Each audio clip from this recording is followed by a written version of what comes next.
আমি কোরআনের scientific error ধরতে গিয়ে কোরআনের সৌন্দর্যে মুগ্ধ হয়েছি। আমি টিচার হতে চেয়েছিলাম, বুয়েটে আমার অনার্স মার্কসের মতো মার্ক ছিল। আমি ছিটকে পড়ে যাই। আমার একটি ক্ষোভ জন্মে সৃষ্টিকর্তার উপরে, ধর্মের উপরে, এবং আমি যাই নামাজ ফেলে দিই। এটা হয়েছিল একটা মৃত্যু যন্ত্রণা থেকে, ডেথ থটস চিন্তা করে। আমার একটা ভাইনা মারা গিয়েছিল। আল্লাহ, তুমি আমাকে সৃষ্টি করছো, আমি কেন মৃত্যুর মধ্য দিয়ে যাবো? আমি তোমার বলছি সৃষ্টি করতে।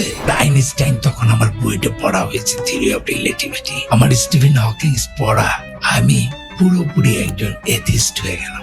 আমার বাবা মুসলিম, আমার এনভায়রনমেন্ট মুসলিম, আমার দাদি নামাজ পড়ে, আমার নানা নামাজ পড়ে, তারপরে আমি পালন করি না ইসলামকে। মুসলমান, কি অধিকার আমার? তো আমি তো কিচ্ছু জানি না। তোমাকে আমি চাইলেও তো তোমার আমি আল্লাহরে দেখাই ধরব না যে আল্লাহ আছে, এই কারণে আল্লাহ নাই। তো তুমি কোন জ্ঞানের উপর ভিত্তি করে বলো আল্লাহ নাই? কত জ্ঞানী তুমি? তুমি যতই পণ্ডিত হও, 99 পর্যন্ত করবা, কিন্তু তুমি 100 হবে না। তোমার বিশ্বাস করবেন, এই এক হচ্ছে আল্লাহ। এই এক আমাকে 100 দিবে। যেদিন থেকে এই এককে আমি স্বীকার করেছি, সেদিন থেকে আল্লাহ সুবহানাহু ওয়া তাআলা আমাকে সব দিয়ে দিয়েছেন, সব। এত সম্মান আর কত!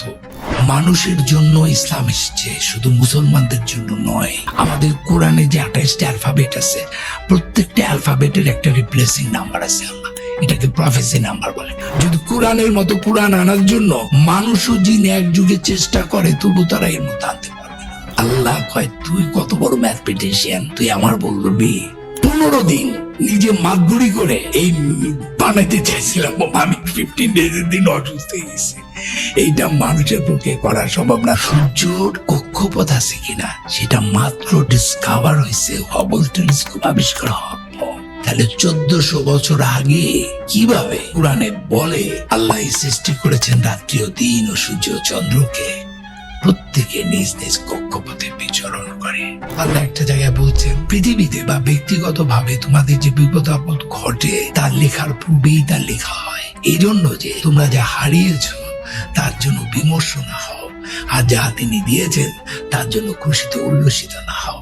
আল্লাহ ভালোবাসেন না উদ্ধত অহংকারীকে। মানে পৃথিবীর এমন কোন বই আছে যে বই এমন ভাবে করা হয়েছে, নাম্বার গুলো, অক্ষর গুলো এদিক ওদিক করার কোন সম্ভাবনা নাই। এটা কোনো মানুষের কাজ না। আমি চ্যালেঞ্জ করছি পৃথিবীর শ্রেষ্ঠ ম্যাথমেটিশিয়ানদের, ইউ কাম টু মি। আমি তোমার সাথে ম্যাথমেটিক্যালি বসতে চাই। কিভাবে একটি কোরআন এত সুন্দর ম্যাথমেটিক্যালি একটা মানুষকে করতে পারে কিনা আমি চ্যালেঞ্জ করলাম।